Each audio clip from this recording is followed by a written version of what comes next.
I was about to say, we better have a pre-roll. It's the debut of Jacob Polachek on Sources Say. Welcome in to the Sources Say podcast, your go-to Kentucky basketball podcast on the KSR Podcast Network. I'm your host, Jack Pilgrim of Kentucky Sports Radio.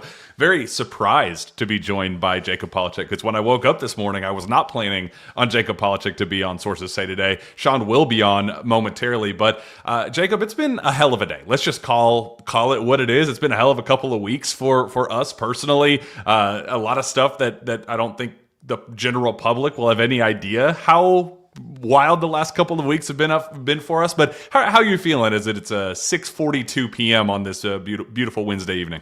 Well, I'm glad you're having me on because I filmed Here Comes the Boom earlier today at my Maisfeld apartment, or my Maisfeld house, about 30 minutes before the biggest news of the day broke. So I didn't really get the chance to talk about it on Here Comes the Boom.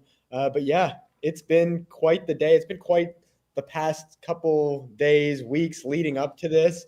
And now that this information's out, it's really sent shockwaves throughout all of the recruiting world.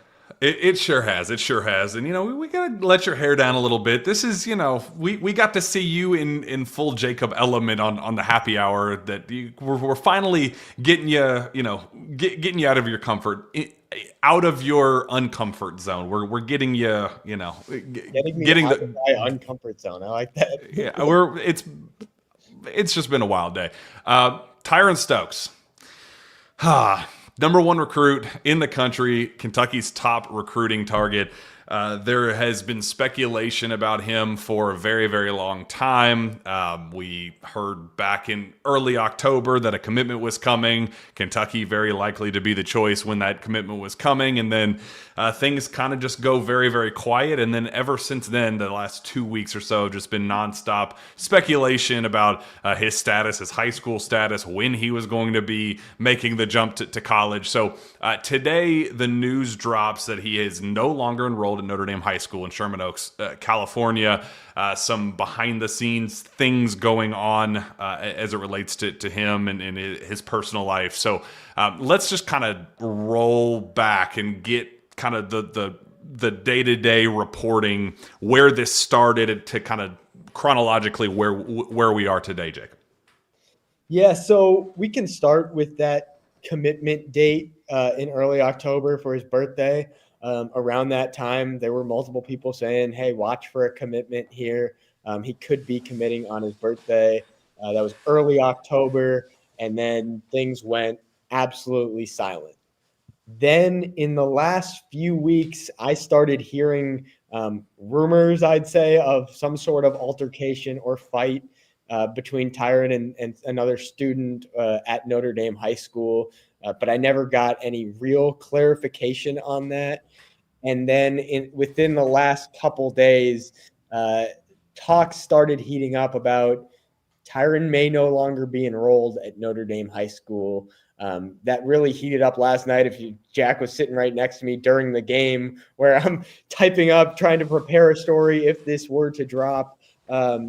Basically, I had heard that he was no longer enrolled at Sherman Oaks High School, but the school was not responding to any request for comment or just anything at all. So they waited until today. They put out that announcement, that press release, basically saying Tyran is no longer enrolled. And then, after we did some reporting, there multiple incidents occurred, with one incident kind of putting it over the top in recent weeks.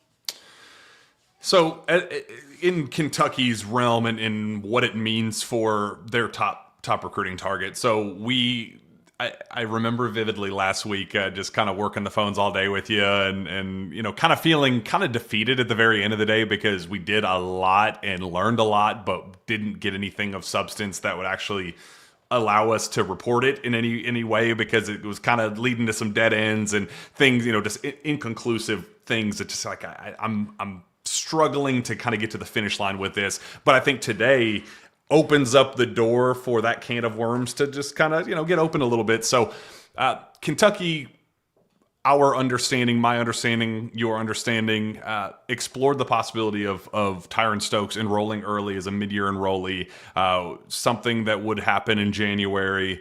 And that's obviously a scary thing for Kentucky fans because we are used to the Shaden Sharp thing that terrified the fan base, knowing kind of what that means, and the whole, well, he's going to redshirt and then he's going to not go into the draft because he's definitely not eligible for the draft, and then he's 100% going to come back next year and be the superstar of next year's team. And we're like, dude, I've heard the story again. I'm not going to get got one more time for the same thing.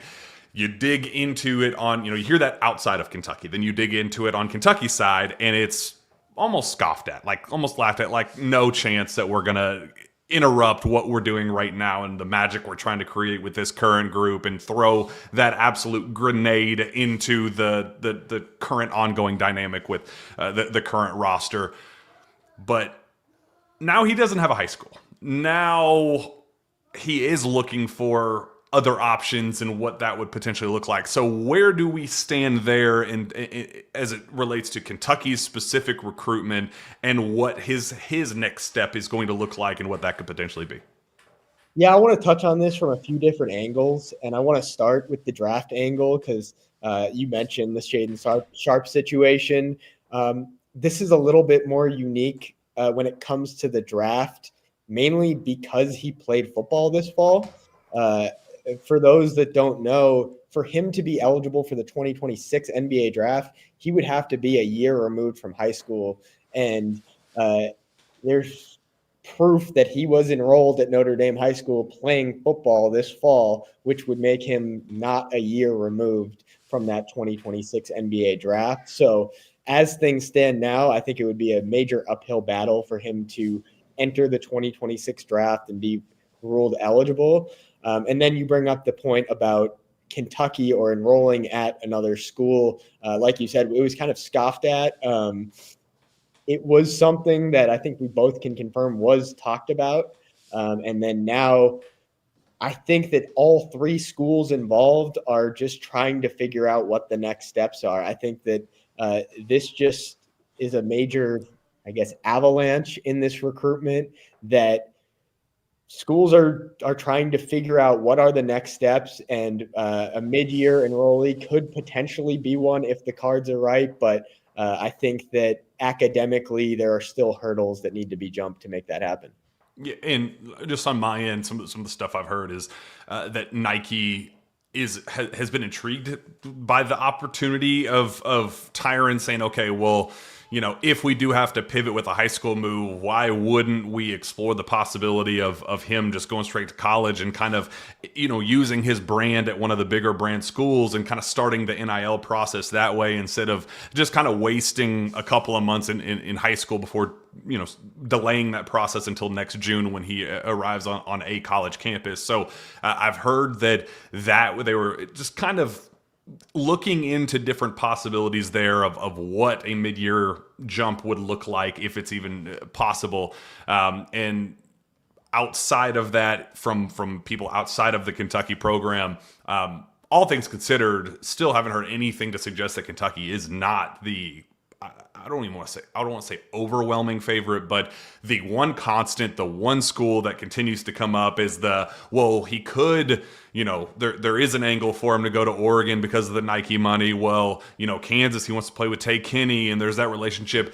It always kind of, it's been the mental gymnastics of how he could potentially end up with the other schools, but the one constant but Kentucky is still the favorite. They have always been the favorite. They're going to continue to be the favorite. So that kind of dynamic hurt again today, that pretty much everybody involved thinks that Kentucky is a leader, feeling pretty confident that Kentucky is the leader. But where we are today, Jacob, is just the when and the how and the where, like all of that. Those who, what, when, where, why questions right now, I think are just, it's hard to settle on a commitment date. It's hard to when there's so much extra stuff going on. Jacob, I think it's probably the safest way to putting that.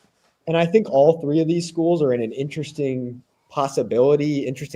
situation where if you're maybe not feeling as great as you want to feel about where you stand with Tyran Stokes, now is the time to maybe be like, hey, we're backing out of this recruitment. He's now no longer enrolled at his high school. This is a recruitment that we don't want to have anything to do with. And maybe if you're not feeling as good, you can use this angle to bow out of the recruitment. So I think that all three of these schools are going to be having conversations in the next few days of how do we want to proceed? Do we still want to go all in on Tyran Stokes? And if we do, what does that look like? Does he come in the fall? Does he come in the spring? What are our next steps? What are the other options that are on the table right now if a mid-year enrollment is not on the table? Well, as you mentioned on the KS board, the other options are maybe joining an EYBL Scholastic program. There's a lot of different programs that Stokes can look at, and schools that would, I'm sure there are schools that would be very intrigued by the idea of adding the number one player in the country mid-season, right as high school season's ramping up. And I think there's a lot of conversations yet to be had on the high school side about where he would go, what schools would be interested, and what schools there's viability to take a player like Tyran. Well, Jacob, obviously it's a crazy day. We appreciate all of the work that you put in, and hopefully we get some type of clarity here sooner rather than later. But I know you're in a tough spot and you're doing a great job, and I appreciate all the work that you're doing for this fan base. Hey, how could fans find your work? What is the path to reading all of this beautiful intel that we're dropping? Well, I could pitch my social medias. Who cares about my social medias? You can go to ksrplus.com. Get on the KS board. I'm putting out multiple stories on KSR Plus every day. Find my work, find Jack Pilgrim's work, find all of our work over on KSR Plus on the KS board. Well, Jacob, we appreciate you, buddy. I think we can swap and get the train back to where we thought it was going to be with the Nicholls game. But Jacob, we'll do this again. We kind of bring you on as our breaking news, sideline reporter. So you're going to be our news desk guy. Thanks for having me on. Big fan. See you, buddy.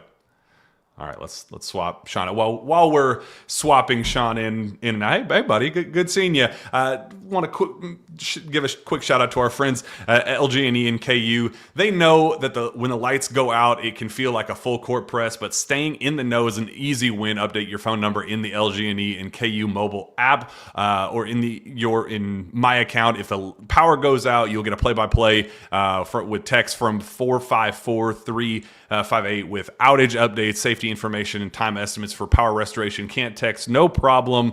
Update safety, and we'll call the landline on your account with the same update, so you're never left in the dark, because in the dark there's no defense. But with LG&E and KU, you've always got a team working to get the lights back on for you, and let you know the game plan. Update your number today at lge-ku.com/outages. So Shawn, what's up, buddy? We're now back where we thought we were going to be, breaking down a 26-point win over Nicholls to open the season. Yeah, it didn't look that way for a little while, though, did it? I was wondering if it was going to get the 26 points, let alone a victory. But, hey, you're 1-0 through the exhibition schedule. I know we didn't get to talk about that together last week, but we've moved on since then, and you're celebrating a victory, trying to get ready for the next opportunity, because sooner rather than later, things are going to get very real for this team as this schedule decides to pick up. But hey, it's game one. You're shorthanded. You found a way to have a bounce back second half,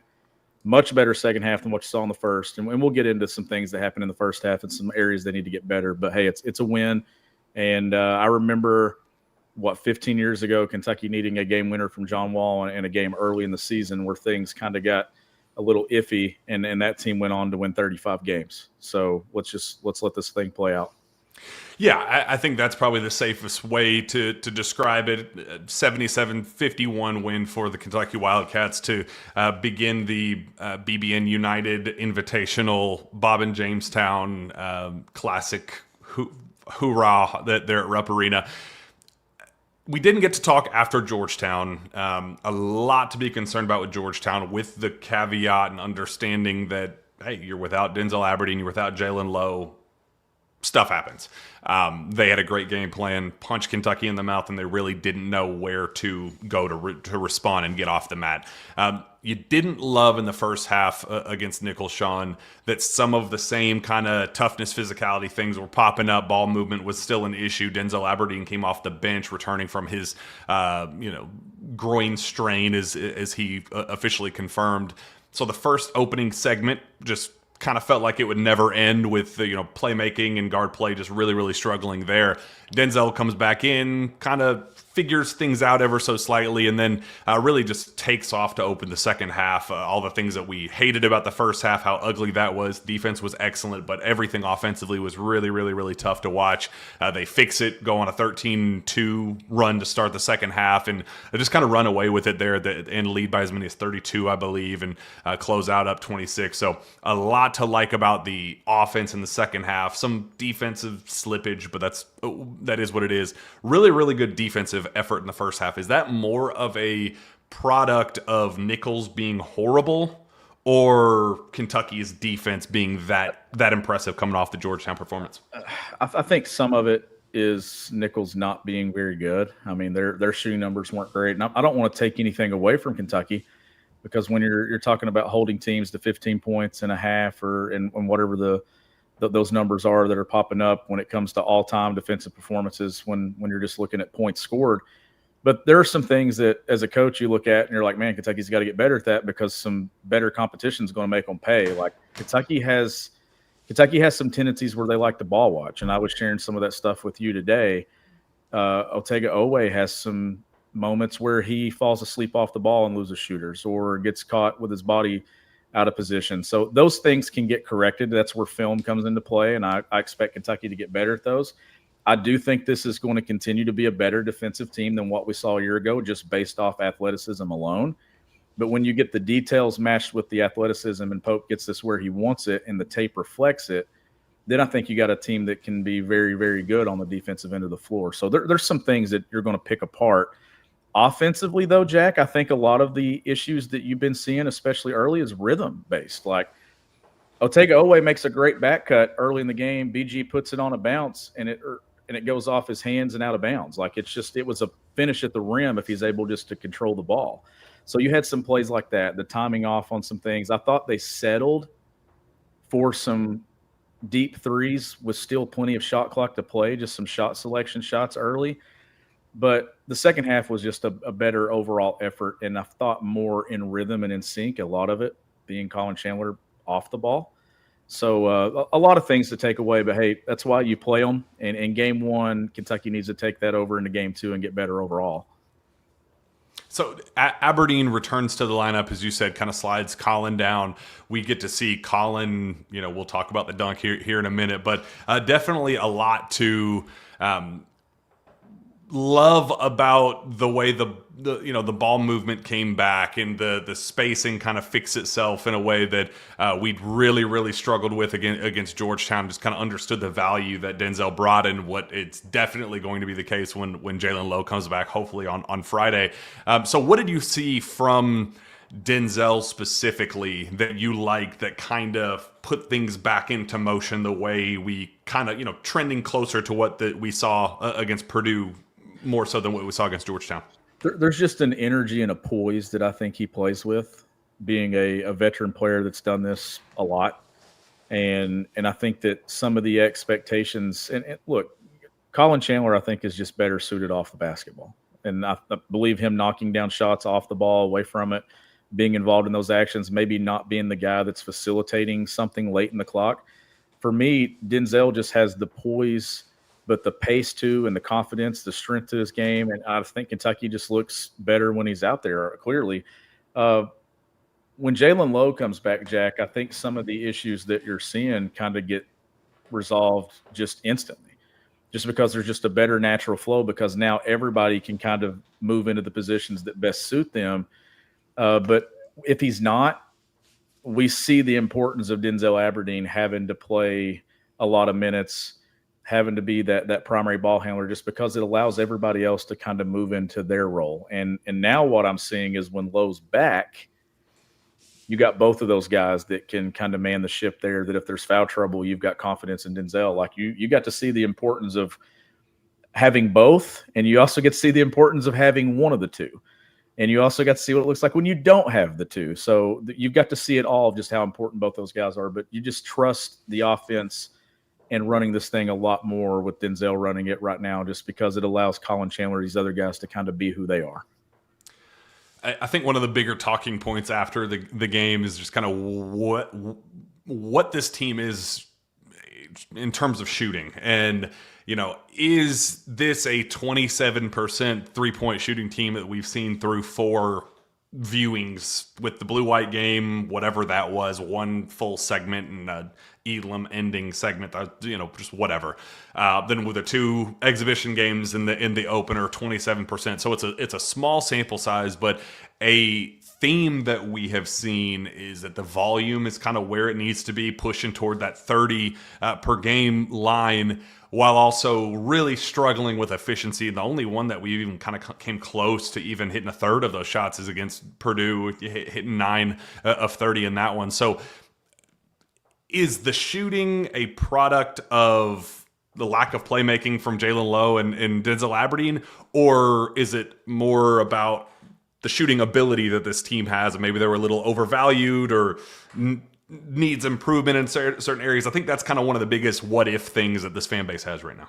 The sample size is still too small, in my opinion, to really determine it on the extreme end that this team can't shoot the 3. But are you concerned a little bit? I think so. But then again, you really can't judge this thing until you have your full product of what it looks like. And Jalen Lowe, like I said, things will get instantly better with rhythm offensively when he's out there. I think you're going to get better in rhythm looks when you have a true natural point guard on the floor with all these guys that they have. But there's no Kobe Brea, but I don't think this team's going to shoot the ball as poorly and miss as many open looks as that we've seen. Like, we know Jasper's going to knock down some shots. Denzel probably settles, 33, 34. What could he top out at, Jack? 35 and a half? Somewhere through there is probably what we could expect. And that's definitely serviceable for what you're wanting to do. But just all around, you're going to get better shots when your point guard is in play. Last night, early in the game, there were 3 or 4 looks that I thought Kentucky settled for some deep threes, that in one in transition, another one late, maybe 12, 13 seconds in the clock, where you could still get to another action or 2 and get what you wanted. So some of it shot selection with those numbers, some of it just missing open looks. If we get into games 7, 8, 9, 10 and seeing these things, then maybe we start to think, okay, this team's not going to shoot it at the clip that last year's team did, or get really close to it. But what can they do that last year's team couldn't do is what I'm kind of choosing to look at. And this team is able to do more things, but I think the system will end up, when it's full strength, creating better opportunities. And I still think that this team will be serviceable from 3-point range and not going to shoot it. They're not going to shoot it in the 20s. I'm not even going to go to that extreme. Like, if this team shoots 34, 35, 36, then I think it can still do a lot of damage and be very, very good. I can do a lot of damage with our friends at SeatGeek and using their app. I'm so excited. The vibe was just where it needed to be against Nicholls and definitely against the 2 exhibition matchups. So I can't wait for Valpo to come into town as we continue the BBN United Festival of the Gods at Rupp Arena, where Kentucky will be cutting the nets here next week. But you can continue with that absolutely prestigious event with our friends at SeatGeek. Tickets get in price at $19 right now. You can get lower level seats for $100. Great seats mid-court, 19, 30-ish bucks. I'm going through the app right now. See where you're sitting as you're going through, or Steven can show you with your own eyes. So look at that, right in mid-court, $23, $51. So much to love there with our friends at SeatGeek. That's why I want to give them a huge shout out. With over 35 million downloads, SeatGeek is the #1 rated ticketing app. There are more than 70,000 events listed on SeatGeek, including concerts, sports, festivals, and more. Wildcat basketball is officially here. The NFL's back. MLB playoffs just wrapped up, but there's so many other sports going on right now that you got to love, but nothing better than the Kentucky Wildcats, even the football team. There's a lot to be excited for now with the Florida Gators coming to town. So make sure you use our friends at SeatGeek. They have your back. Each ticket is rated on a scale of 1 to 10, so you know what you're getting, that it's a good deal. Look for those green dots. Green means good, red means bad. And of course, I have a code for you guys. You can use code KSR10 for 10% off your next set of tickets at SeatGeek. That's 10% off any tickets with promo code KSR10.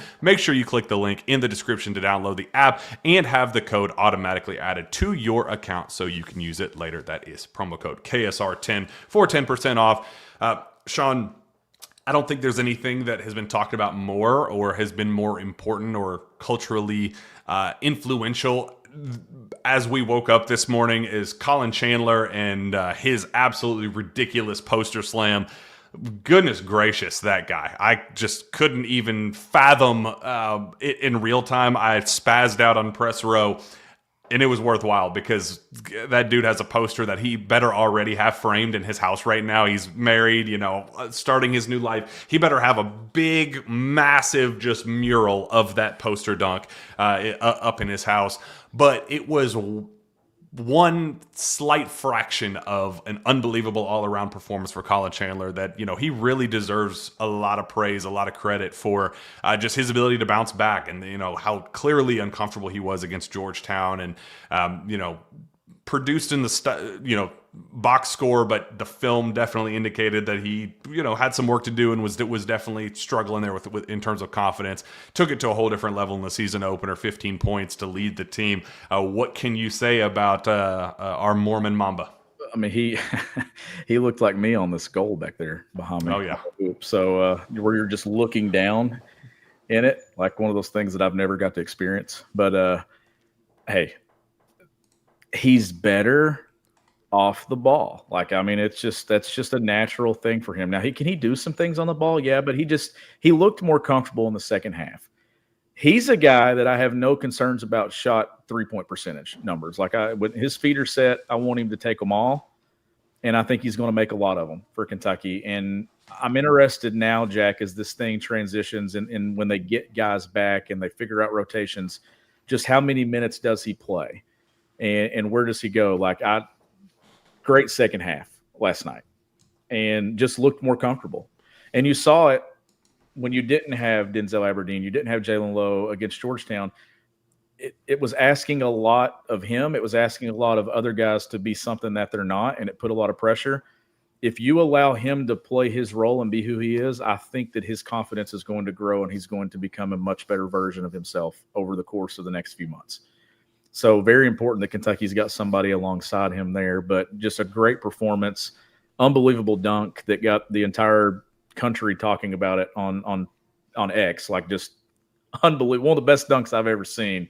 The one that you dream about making on someone at some point in your career, but my goodness. But if his impact shooting the basketball, when we're sitting here talking about those 3-point numbers, he's going to be one of those guys, Jack, that if his feet are set, I think that every time it's going to have a chance to go in. What's a bigger deal, him being number one in the SportsCenter top 10 list or Lil Wayne shouting him out and saying words that I didn't even know existed? I want to have that pulled up so I just really get to drive that point home. Colin Chandler, oh my lamb, you dirty, absolutely filthy Bretta.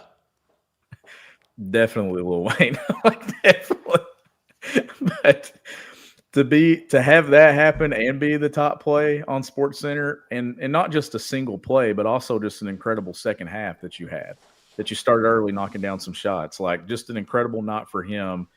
A guy that, Jack, we saw the transition last year as he just built confidence as the year went along, and he caught fire late and caught onto some of that confidence. But now it happens in game one. Let's see what happens in game 2, game 3, game 4, where now the minutes are consistent, the role's consistent.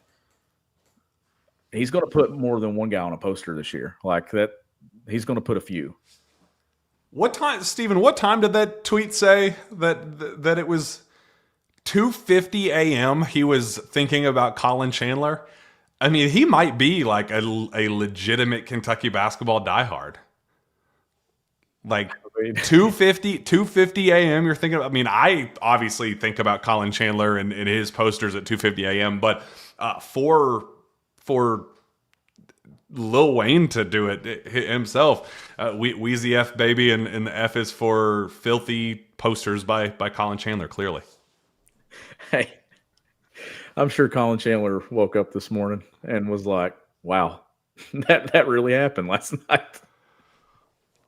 Wild. And how do you top that? That's game one. How do you top that in game 2 or game 20? Like, how do you top that moment? Wow, Shondell's just giving me hell. Funny, you may not understand Lil Wayne. I do understand Lil Wayne just fine. I can rap every single word of a milli right now if you wanted me to. But he has more money than you. Yes, he sure does. That's what happens when you're an award-winning artist. So who's a smart guy? Still Lil Wayne. Thanks, Shondell. Trent Noah was an unexpected storyline of that one. This show's ridiculous. Started talking about getting Jacob out of his uncomfort zone like an absolute buffoon over here. So we're figuring things out over here. Trent Noah.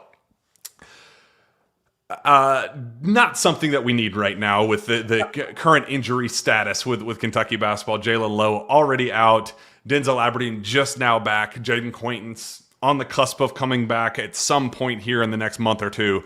Don't need anything added to that injury report, but he goes down, rolls his ankle pretty good. It felt in real time pretty bad. Like you can kind of just tell when somebody goes down with an injury of what the kind of severity of it. And he kind of did one of those, like, hits the floor, waits for a second, the pain kind of picks up, and he hits it again, and he hits it again, and it's like, oh, he thinks that something serious happens. Do you like this? Do you like me acting this out? Training staff comes out, helps him off. He can't put any weight on his leg whatsoever. He has to get help back to the locker room. As he gets back to the tunnel, he tries to walk on it, can barely put any weight on it. It's like, oh, well, that just sucks. That just really sucks. He's probably hurt pretty seriously and maybe for a long time. And then 10 minutes later, he comes back out with the training staff and goes through a full warm-up ahead of the second half, gets pushed and tested and does cuts, and they do kind of the whole 9 yards with him. And the training staff tells Pope he's good to go. Pope then says, you're out of your freaking mind if you think that I'm going to let him play in this game up 30 points right now. So he doesn't play again, but I think Kentucky is kind of crisis averted. I think Kentucky avoided maybe a disaster scenario with Trent Noah. But your reaction to the initial injury and where things kind of stand with Trent Noah as it kind of relates to Friday and then Louisville next week. I wasn't laughing at the injury news as much as I was at just your emotions, because I know that's going to be clipped at some point and used in some other way, like everything else that we do on this show. But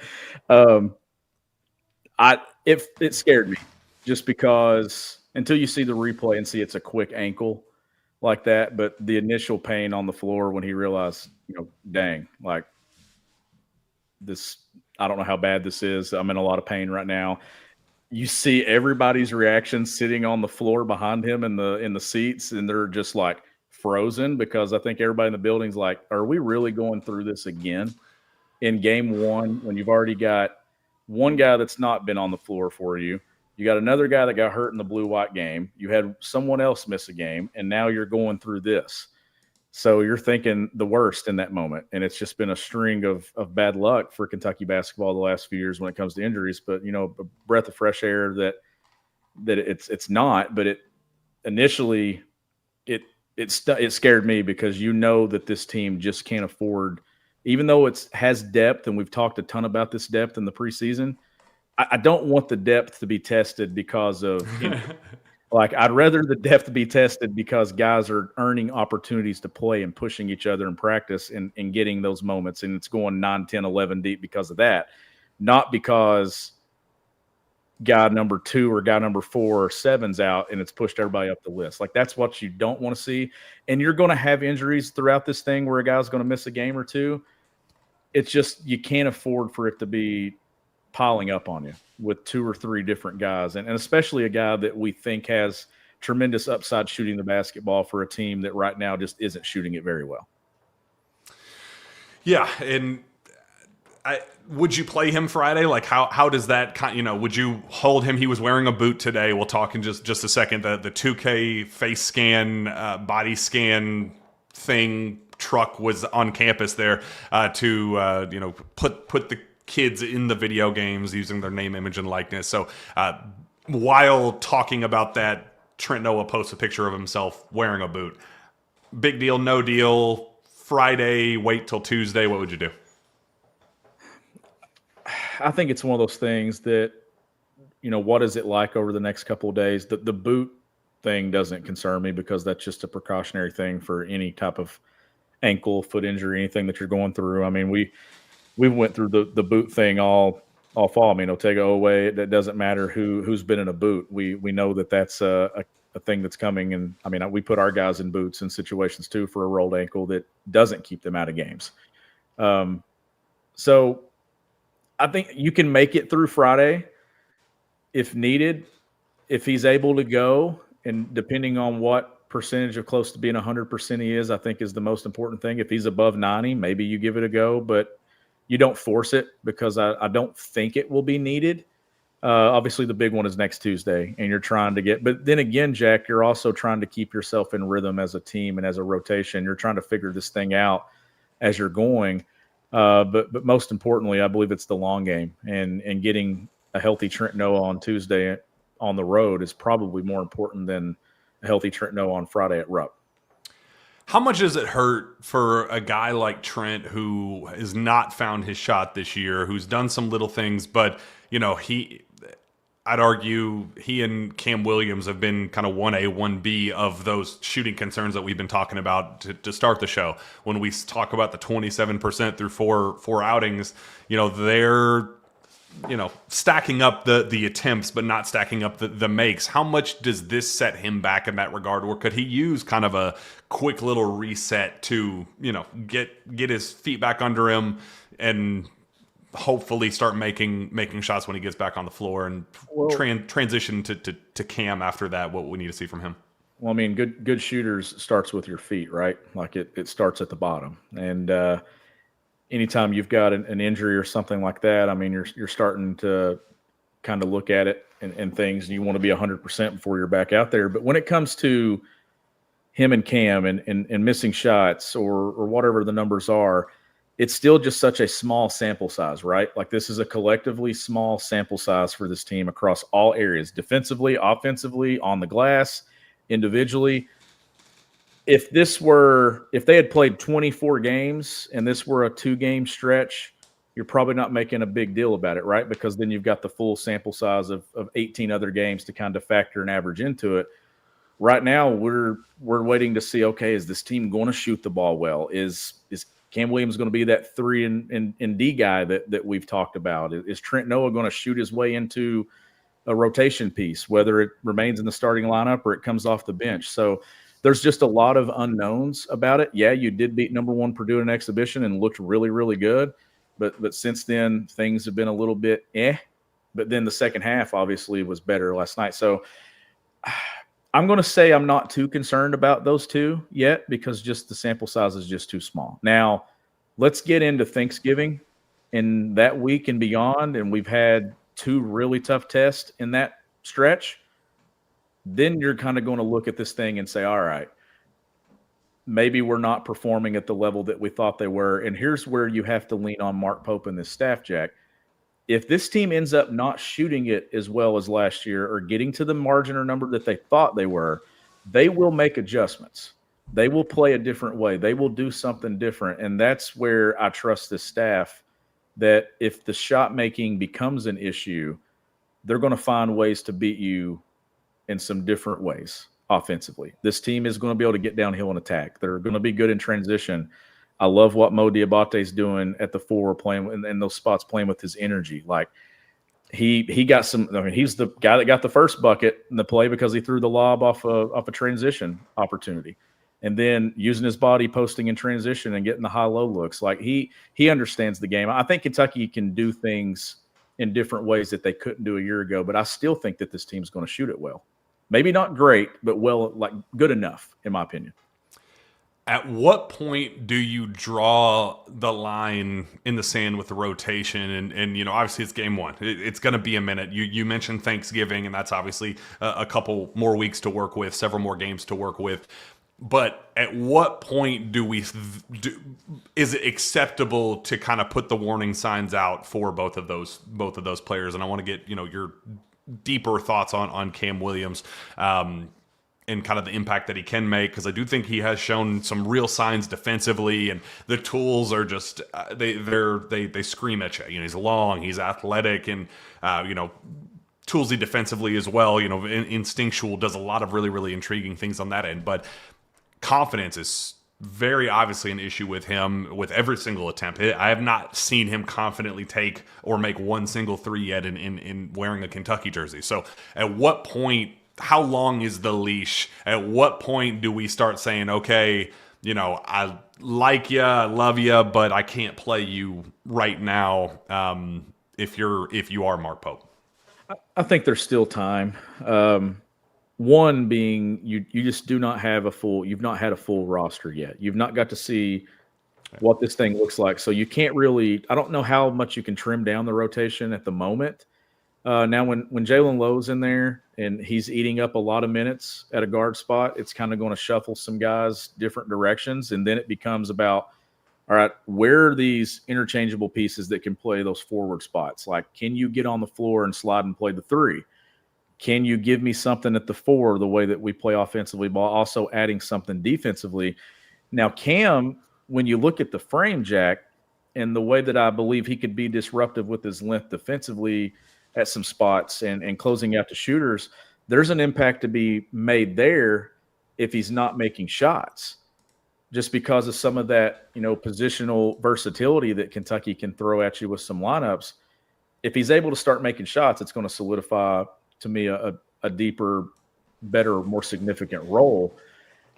When it comes to beyond those first 5 or 6 names, I'm interested to see what Mark Pope prioritizes the most about what he wants the rotation to look like 7, 8, 9. I don't know if this thing is going to consistently get to playing 10 guys. It's so hard to do in college basketball to play 10 or 11 and to be what you want to be on both ends of the floor. Because guys I think we see that this team has a lot of in-rhythm players that it's going to require minutes, but it's also going to require other important pieces to be on the floor beside them. So I don't know how much mixing and matching you can do. But I'm interested to see if this needs to be prioritized with defensive matchups. Do they prioritize guys that make shots? Is that something that's needed? So I will give it through Michigan State before I really start wanting to trim down, because the one thing that you don't want to do, you don't want to panic. You don't want to show any panic if you're this coaching staff and start cutting this thing down to plan 8. You want to ride this thing out. It's so early, it's not going to determine whether you make the NCAA tournament or not. In my opinion, this team is going to be one of those better teams in college basketball. I'm not worried about that if they lose one. But I don't think you're really going to figure yourself out until you go through on the road at Louisville, until you're on a neutral floor versus Michigan State, and you're really, truly tested who you find out is going to not only take shots for you, but make shots for you, but also get those stops and make those toughness plays that are required to not only win games in the non-conference, but also advance you a weekend in the NCAA tournament 4 or 5 months from now.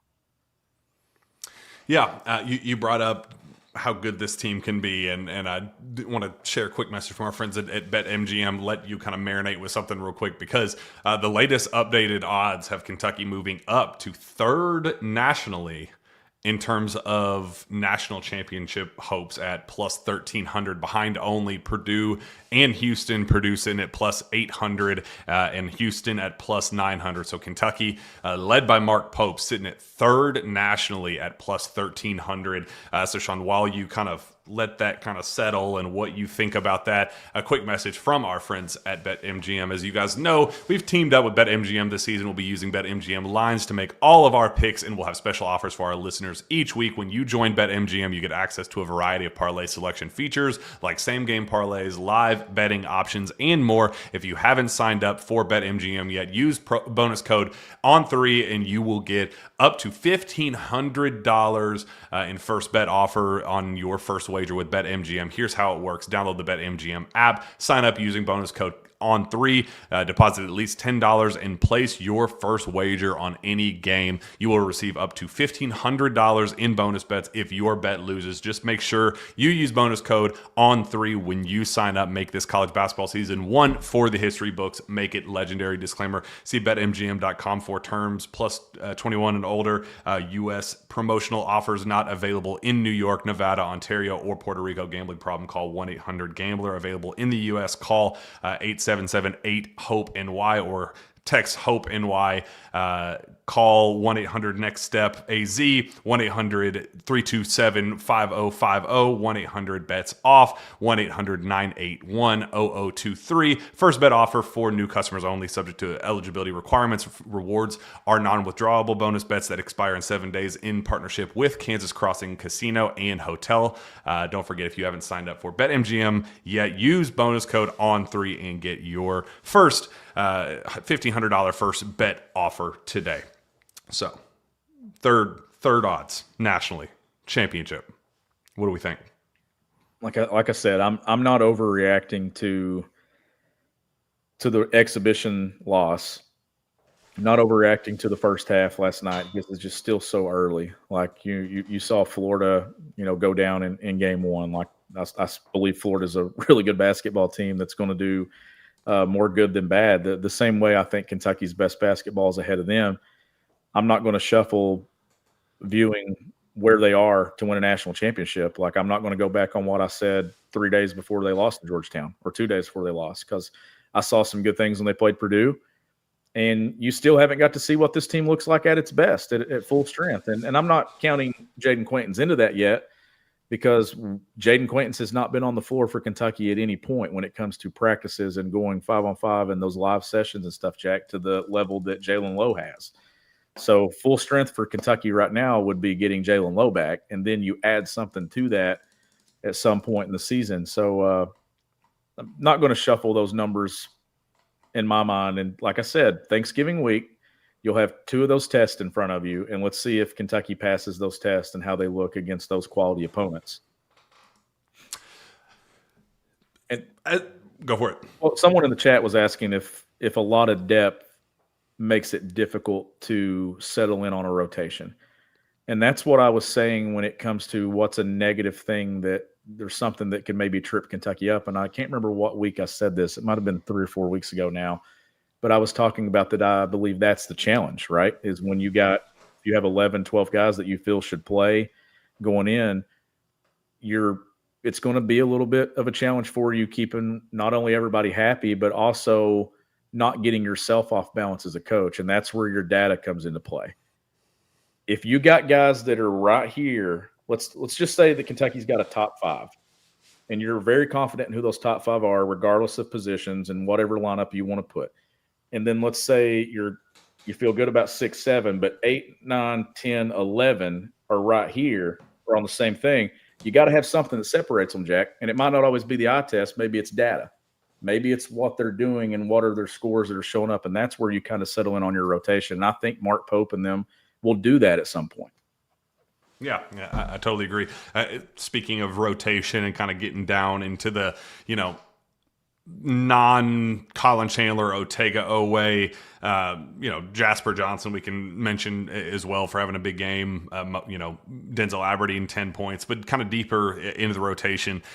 What did you see from Andrea Jelovic, Malachi Moreno, some of those guys, Brandon Garrison, doing some really interesting, fun things in that Nicholls win, kind of deeper into the rotation?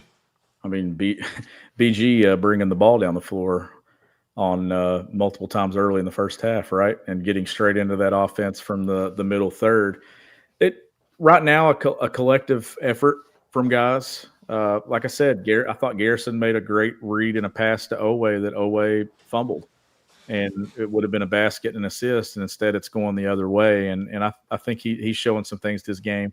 Malachi's still figuring his way through, right? Had some good moments against Purdue, and I think still trying to figure out how he has to play and what college basketball is like. Like, practice is one thing, but getting out there in the moment. And I have a ton of confidence that Malachi's going to have moments as this goes along. Now, Jelovic to me is a guy that I'm still intrigued by. because I want to see what this thing actually looks like when Jalen's in play, and where are those minutes for him, and what are they doing offensively? Is he getting some corner looks from three? Because you got guards getting downhill, and it allows everybody to kind of slide into their spots. But a collective thing right now with this interior, Jack, is I think they need them all to be successful and need them all to chip in and do something. There's not that dominant piece in the paint. Maybe they get that when Quaintons is healthy, but for what they have right now, I'm not looking at one of them as much as I am looking at all of them. And they're all different in various ways, but what is the collective thing that they're doing for this team when you combine the numbers? Is it hitting the glass? Is it being that bridge from the right side of the floor to the left side of the floor, left to right when they're swinging the basketball, getting into their offense? Are they great screeners? I thought against Purdue, they used their body very well in situations to create advantages regards to get downhill. So maybe that's the impact. Hitting the glass, affecting shots at the rim. Like, those are the things that I'm looking for, and I think they've been okay. What is the biggest concern you have for this team leaving game one, approaching game two, as we transition into the BBN United Tip-Off Classic presented by Kentucky Tourism? Man, that's a good question. I know the defensive numbers. They're numbers, and Nicholls did not shoot the ball well at all. And I know that we've talked about improvement defensively, but there's still some bad habits that need to be broken on the defensive end of the floor that will cost Kentucky when they play a really good team. And those numbers that we saw last night won't reflect that if some of these off-ball issues, like there are still shots and frames that Mark Pope is going to be able to put on tape. And I know he talked about the defensive effort and things, but when you turn on the tape, there's still too many guys that are ball watching. And there was one possession where a Nicholls player literally cuts down the seam and gets a dunk, and there were 5 Kentucky players ball watching on a baseline drive. And the screenshot is not pretty, Sean. It's not. You sent it in the group. It's not pretty. It's those things, and I get it. There may be some people going, how can you say anything bad about defense right now when they gave up 51 and gave up 13 at a half? Because there's still those things that you got to correct and you got to fix. And that's one of them. I mean, nobody, like when the ball goes baseline there, you don't have anybody moving towards it. You've got guys showing the back of their heads. You've got an open cutter just unchecked. And those are going to be better players when you're playing Louisville, you're playing Michigan State, you're playing North Carolina, whoever in the non-conference. There's going to be guys that can make plays and knock down shots that you can't fall asleep. Communication. Hell, we just saw it with Georgetown. Yeah, and I just, that's where my concern is I'm not going to allow myself to get caught up in 51 points. I'm not going to allow myself to get caught up in 2 of 29 at one point or whatever they were from the field. They weren't a very good basketball team, and that's okay. Kentucky got a win, still took some positives away from it, but you have to be better. You have to communicate better. And it starts with some veteran guys like Otega Owe gets lost a lot of times off the ball defensively. That has to get corrected. As great as he can be on the ball, you need him to match it off the ball. And this is going to take a total collective effort defensively for Kentucky to get to the number that they want to be at when they go into that late February, March run. And all I'm saying is it looks good right now on those, but I'm had a little bit of concerns that it could come back to get them against a more quality opponent, and I don't want that to happen. I want them to improve and see the tape of it. And on that note, because there were a couple people in the chat that did bring up Otega. Matt Foster is one. I just found it. Too cool for school, bad body language on Tuesday night. There is a level of, just slightly nonchalant with Otega, where how good he can be when he's rolling. And, like to open the second half, he kind of had that it factor that we came to love last season, but finishes with 13 points, 4 of 9 shooting, 1 for 2 from 3, 4 or 5 at the line, 3 turnovers, 3 rebounds, 1 steal, 21 minutes, a plus 16. A lot of the natural gifts and tools, things that just kind of come naturally for him that we love, but also some, like you said, outside of the defensive stuff and kind of the complacency on that end, what else did you see offensively? Kind of, some, ball slipping through his fingers, not able to get it and get downhill the way that we're used to. They're just kind of, not playing off 2 feet the way that we're used to seeing with him. Just something does kind of sort of feel off with him right now.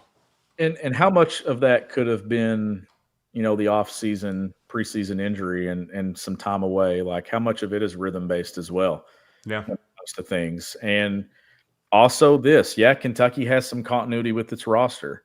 But when it comes to guys alongside him on the floor, outside of BG and Trent Noah at times and some other pieces, like it's not like it's a ton. Like, you're playing with some new guards. You're playing with new faces. So, like, is your rhythm off because you're trying to kind of blend in and do your thing? Like, to me, I don't have any concerns about his offensive game because always one of those guys that when you look, the skill set doesn't just pop out at you at all.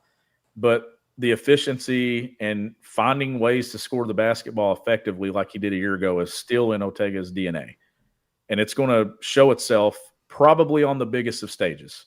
Would not shock me if a week from now we're sitting here talking about Ortega having a great performance on the road that leads Kentucky to a win. And that's what I see from him.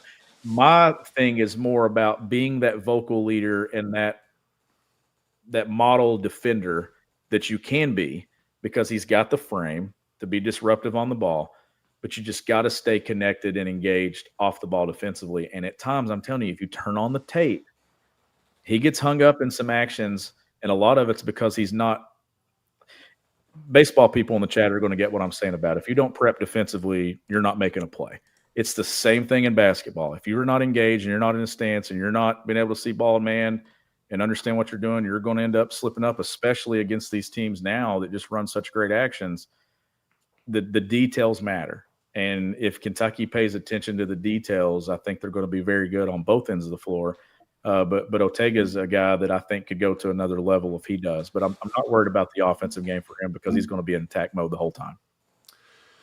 Shawn, as we transition into Valpo and kind of the next stages, what do you need to see on Friday? But again, kind of, we all know that the priority, the prize is Tuesday against Louisville and putting yourself in position for that one. So what do you need to see against Valpo on Friday to suggest that they're ready for the challenge to come on Tuesday? Don't look ahead and not one good half. Give me 2 good halves. Put a whole 40 together here and play well. Get off to a good start. I'm not saying you got to come out and make 14, 15 threes.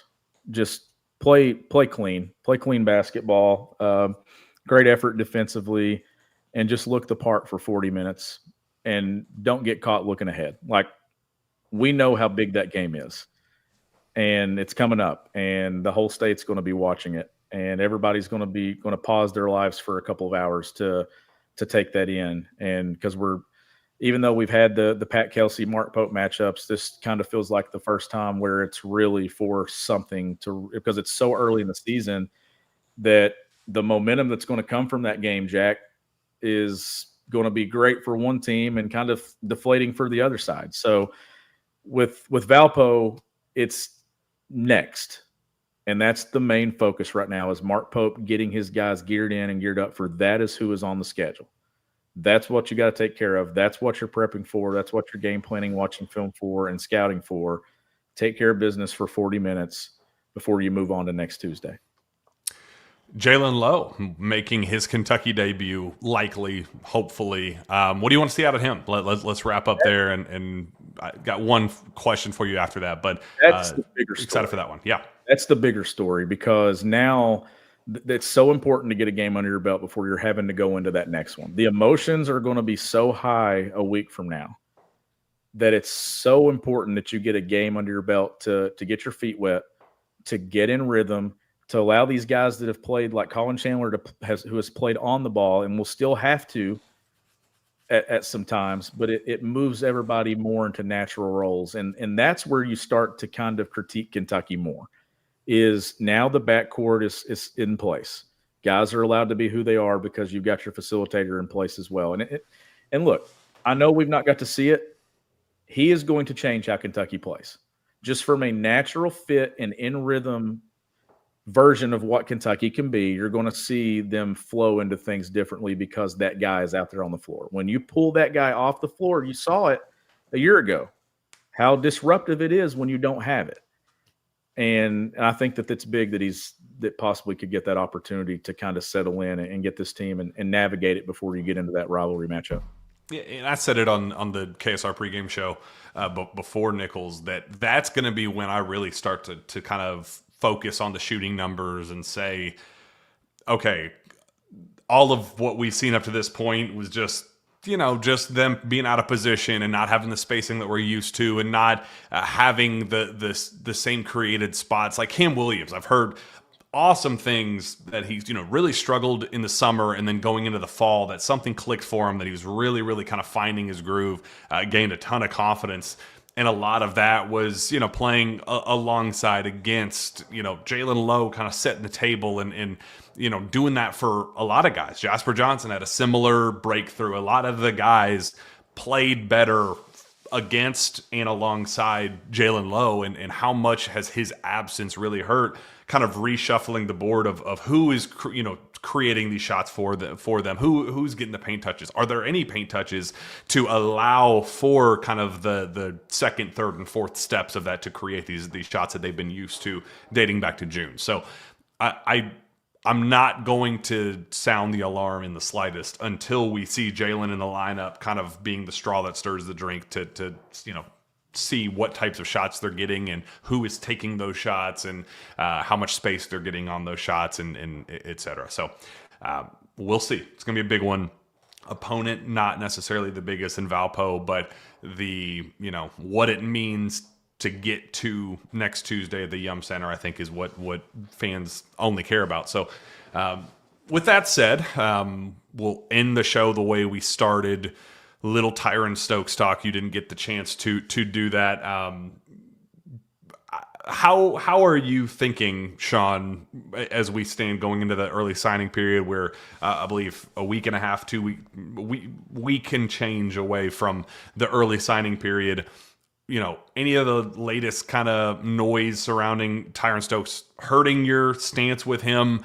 The idea of potentially pivoting away from him, leaning more into him, saying, no, you're our guy, we'll be able to make it work with Mark Pope in Lexington. Just kind of your general takeaways on the latest of the Tyran Stokes saga. No questioning how talented he is, right? Like, anytime you have an opportunity to get someone of that talent, you're willing to work some of the other things out, right? Whether it's maturity or whatever it is, or whatever the situation is. I would trust Mark Pope's evaluation of, bringing into this program and having an opportunity. So if you can get a guy of that caliber, I'm still all the way in on figuring it out as you go and giving him the opportunity. And if Kentucky's where he wants to be and where he ends up being, I trust Mark Pope and the staff to make it work out for everyone, for Tyran, for Kentucky, for the fans, and it being the best version of what it could be. Yeah, I'm the same way. I understand it, and that's why we've talked on this show about the noise surrounding his, the character things, and then unfortunately now some of that stuff is very public. We kind of danced around it and hinted at it and touched on it in the past, but now we're starting to see some of that stuff come to light and understand kind of the back and forth with it of, hey, how much could structure help a guy like that? How much could the right type of coaching and the right type of mentorship help a guy as talented as Tyran Stokes? So it's complicated. I totally understand why there are some fans. If you read KS Board, there is a very significant part of this fan base that has kind of said, all right, this is too much at this point. It's too much drama. It's no kid is worth that type of drama that costs as much as Tyran is going to cost, and all of those things. So I get it. I understand it, and especially now with the mid-year enrollee thing to kind of factor in. I'm not expecting that to happen, but the fact that it's even a conversation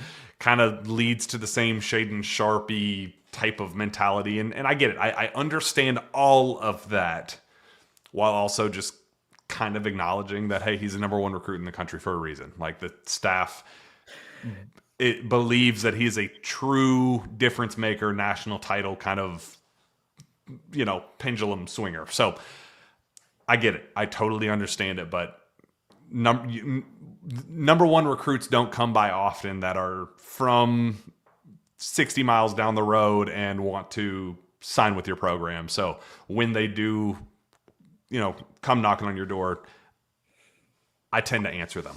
I like what you said about structure, because structure at this stage of someone's life and career is, I mean, all these guys need structure, and I think that it can be a difference-making thing to throw into the mix, and that's where I'm coming from. That I would trust Mark Pope's evaluation. That this is Mark Pope doesn't just evaluate talent on the floor. I believe that this staff and any staff, if you're a fan of your program, you would want guys that evaluate the whole product. And if they move forward and he ends up playing at Kentucky, then I think you trust it. Very talented player. If the door is open for, if you could guarantee that he does not enter, it's physically impossible for him to enter the 2026 draft, and the door is open for him to enroll in January, be around the current team, these teammates, be around the structure, what it means to be a college basketball player, a student athlete, all of those things. Is that something, again, guaranteeing that he does not enter the draft and guaranteeing you get him back for 2026, 2027, is that something that you would be open to as a pure red shirt and develop situation? Look, I would go back. Oh Lord, this is probably going to get destroyed in the chat. I would go back and do the Shade and Sharp thing over again. If it meant, oh man, here's why. Like, tell me it plays out differently this time. Like, I know we talked a lot about Cal and the situation as it closed, and I'm not going to go down that road, but that's one that I didn't want to go all in on him for, because I think every other coach in college basketball would have done the exact same thing. Because you're taking the chance and the opportunity, and in this one, I would do the same thing. Yeah, I would too. Even I could get it. I totally understand everybody's concern, but you can't, if you're Mark Pope, you can't stress as often as you do about the meaning behind wearing Kentucky across your chest and establishing culture and winning personalities and, pushing bad eggs aside and focusing so much on character, only to take in a guy that could potentially implode your locker room. Like, you would trust a guy that would have so much messaging about that, the good character stuff, to not just totally backtrack on all of that at this stage when you've already invested so much in this roster. We know the numbers and how much it costs, all that stuff. I have a hard time believing that, just the hunch on Pope's part to decide whether to pursue it or not. So if he chooses to do it, I tend to think that, he would believe that he can make it work. Because if not, that'd be a really, really, really, really damning thing on his part. At the end of the day, you trust your culture, and you trust your culture that you have built within your staff. And if your culture's strong, I think it'll remain strong regardless. But look, he's an extremely talented and gifted player that, if it works out, oh boy,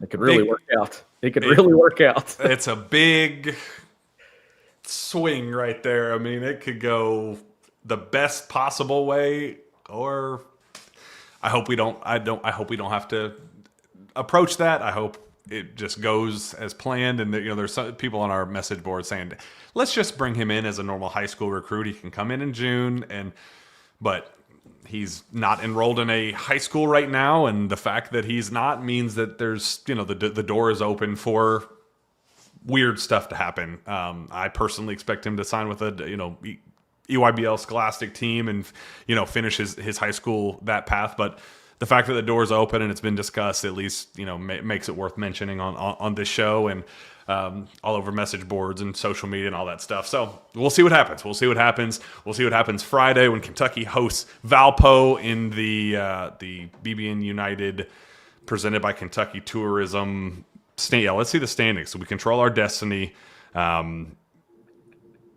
Just a hilarious graphic. Just very well done by Steven. We do in fact control our destiny in the BBN United Tip-Off Classic presented by Kentucky Tourism. So for Jack Pilgrim, for anything else you want to get off your chest before we wrap up, Sean? No, I'm just I'm ready for Friday for the next opportunity and definitely ready for next week. Absolutely. Well, for Jack Pilgrim, for Shawn Smith, for Jacob Polachek, go subscribe to KSR Plus. Make sure you're subscribed right here. If you haven't liked this yet, before we wrap up, make sure you do like that because Steven's job is on the line with all of that. So if not, then he's going to get fired and then we wouldn't have podcasts to watch. So that would really stink. So for Jack Pilgrim, for Shawn Smith, for Jacob Polachek, we will see you next time. Go Cats.